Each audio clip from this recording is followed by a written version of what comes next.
पास। तारिक फतेह साहब, अभी भी जो है वो कह रहे हैं कि भाई हम तो जब एटम बम हमने बनाया था तब भी हम पे सैंक्शंस लगे थे, हमारे पास कोई पैसा नहीं था, हम सरवाइव कर गए थे। इनके पास अल्लाह मियां है ना, वो ऊपर से दे देते हैं। कभी जलजला आता है, कभी भिखनंगे मुल्क बना देता है। अल्लाह के हाथ में सब कुछ है। कभी खाने पीने को नहीं है, कभी वो तो ये कह रहे हैं कि हम टर्की को मदद इस तरह दे रहे हैं कि जाके उनको कहा कि अगले महीने हम नहीं आएंगे भीख मांगने। ये कभी किसी भिखारी ने कहा है कि मेरा प्रोफेशन भीख मांगना है? वो तो क्या अल्लाह के नाम पे दे दो, लंगड़ा हूँ, मर गया हूँ, भगी हूँ, किनारे बैठा होता है गाड़ी वाला 10 रुपए फेंक के चला जाता है, दफा यहाँ से बदबू आ रही है। वो स्टेटस आपने बनाया और उस पर फख्र कर रहे हैं। क्या होगा, बहुत हमारी मर्जी, हम 20 साल से नहाए नहीं है, बदबू आ रही तो क्या करें?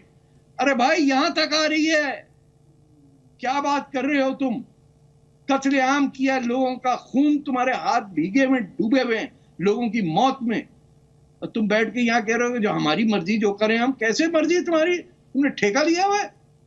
बैठ के वहां पंजाब से खड़े होके उर्दू बोलनी नहीं आती। घटिया लफ्ज इस्तेमाल कर रहे हो तुमने ठेका ले रखा है यहाँ पे बात करने का। तुम्हें अल्फाज इस्तेमाल करने नहीं आते? किस तरह की बात कर रहे हो? तुम एक टीवी चैनल के ऊपर बैठ के इस तरह की बकवास कर रहे हो। तुम्हें ये नहीं पता कि तुम जहाँ पे तुम पैदा हुए, जहाँ पे तुम्हारी जो मट्टी है, जहाँ से तुम लोगों तुम्हारा तुम्हारी आंख पिटाई करेंगे, बात कर रहे हो।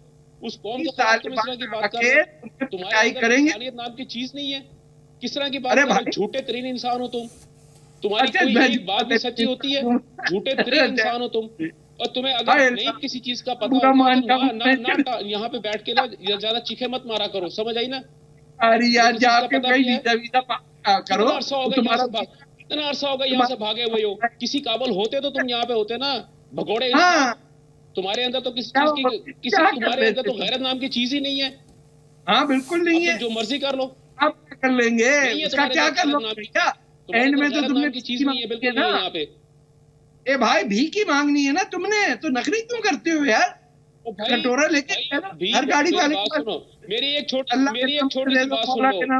मैं एक अल्हम्दुलिल्लाह मैं एक मुसलमान हूँ और मुझे अपने खुदा के ऊपर पूरा यकीन है। और जो बात शुरू करने से पहले तुमने ये कहा था कि तुम्हारा अल्लाह है ना, तो अल्हम्दुलिल्लाह मेरा अल्लाह है। और अल्लाह ने मुझे आज तक अभी मुझे इतना बड़ा कर दिया है।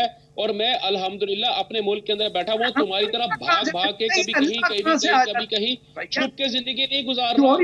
तुम करो जिंदगी गुजार सको। और भाई जब तुम जमीन के ऊपर अपने खुदा ढूंढने शुरू कर दोगे तो फिर तुम्हारी हालत यही होगी। तुम किसी काबिल नहीं रहोगे।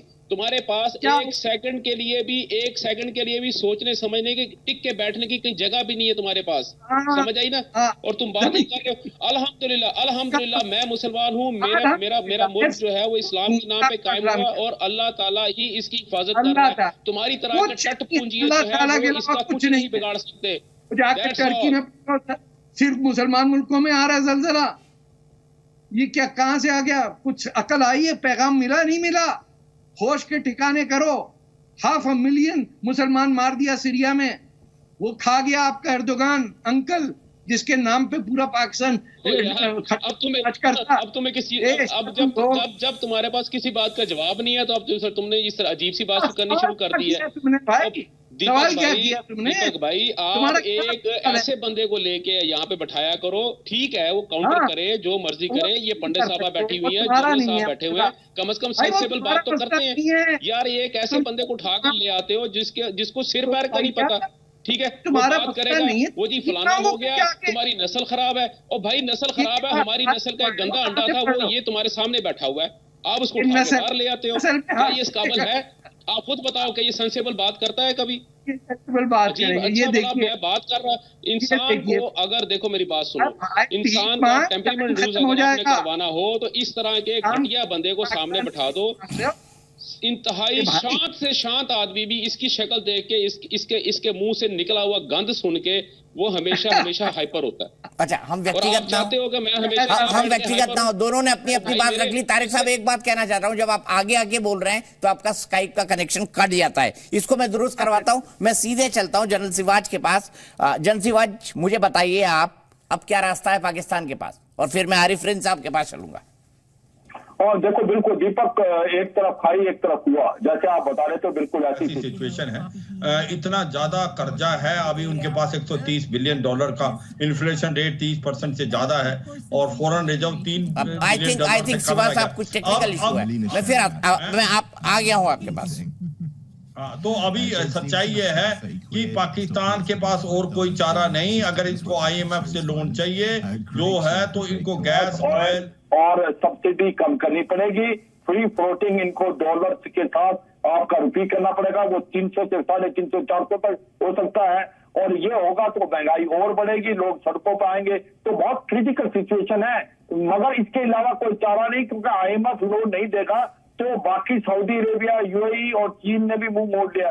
तो अगर पैसा नहीं मिला तो फिर कैसे, फिर ये डिफॉल्ट करेंगे, ये श्रीलंका से बुरी हालत हो जाएगी। क्योंकि आज जो इनकी हालात है, 170 रुपए केजी आता है, और खैबर पख्तूनख्वा और बलूचिस्तान में आटा मिल ही नहीं रहा है।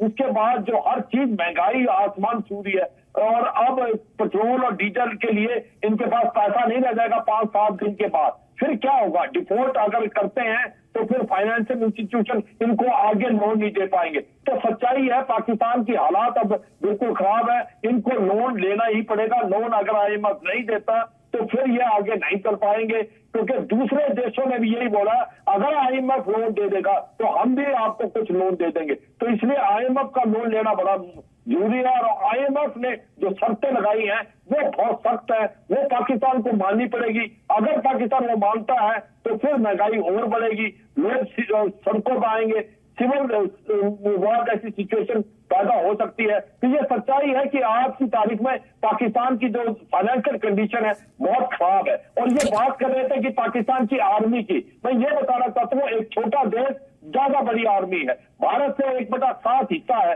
भारत से पॉपुलेशन में 1/8 है, और भारत की इकोनॉमी से 1/85 है, और अगर उसकी आर्मी देखे भारत के 80% है। एक छोटा देश इतनी बड़ी फोर्स क्या कर रहा है, इसका मतलब छोटा देश फौज पे इतना पैसा खर्च करेगा तो इकोनॉमी तो डूबेगी, और फिर ऊपर से जो फौज है वो एक इकोनॉमी पैरेलल चलाती है, जिसको फौजी फाउंडेशन बोलते हैं, वो जो है $60 बिलियन का एक प्रकार से व्यापार करती है। कोलगेट से लेके सीमेंट, आपका रियल एस्टेट से लेके बैंक, ये जो फौजी फाउंडेशन है ये सब चलाती है। तो सच्चाई ये है कि आज की तारीख में जो गवर्नमेंट है उसके पास पावर नहीं है, बल्कि जनरल हेडक्वार्टर रावलपिंडी से। इनकी सबसे बड़ी प्रॉब्लम है आर्मी और रियल जो इनकी डीप स्टेट ISI। ये समझना पड़ेगा पाकिस्तान को, जब तक इसको नहीं बदलेंगे तब तक ये सिचुएशन से बाहर नहीं निकल पाएंगे। दीपक, ठीक है, सीधे आरिफ रिन साहब के पास चलता हूं। आरिफ रिन साहब, जो बात कहना था जनरल सिवाज का, वो साफ कह रहे हैं। वो कह रहे हैं कि देश के पास आर्मी नहीं है, आर्मी के पास देश है जिसका नाम पाकिस्तान है। ऐसे में कैसे आप निकल पाएंगे IMF की शर्तों से? जी बिस्मिल्लाहिर्रहमानिर्रहीम। ये जनरल सिवाज साहब कौन होते हैं तो क्या पता किसी चीज का। ये वहां बैठ के भाषण देते हैं भारतीय सरकार से, भारतीय लोगों से, वहां की आवाम से सिंपैथी हासिल करने के लिए। बात यह है कि सबसे पहले मैं अपना फर्ज समझता हूं उस बात का जवाब दूंगा जो पिछले आपके भाई ने, अंकल ने, बुढ़े सरकार ने जो बात की है कि आपके पास अल्लाह है उसी पर गुजारा करो। भाईजान, हमारे पास अल्हम्दुलिल्लाह अल्लाह की ताकत है, ईमान है, हम इसी पे गुजारा कर रहे हैं और इसी पे गुजारा करते रहेंगे। आप अपनी फिक्र करो, आपकी भारत में पाकिस्तान की आबादी से ज्यादा लोग गुर्बत की शरह से नीचे हैं। जाके मोदी सरकार की आप तयन करो कि उन्होंने क्या भारत सरकार को या भारत के लोगों को दिया है।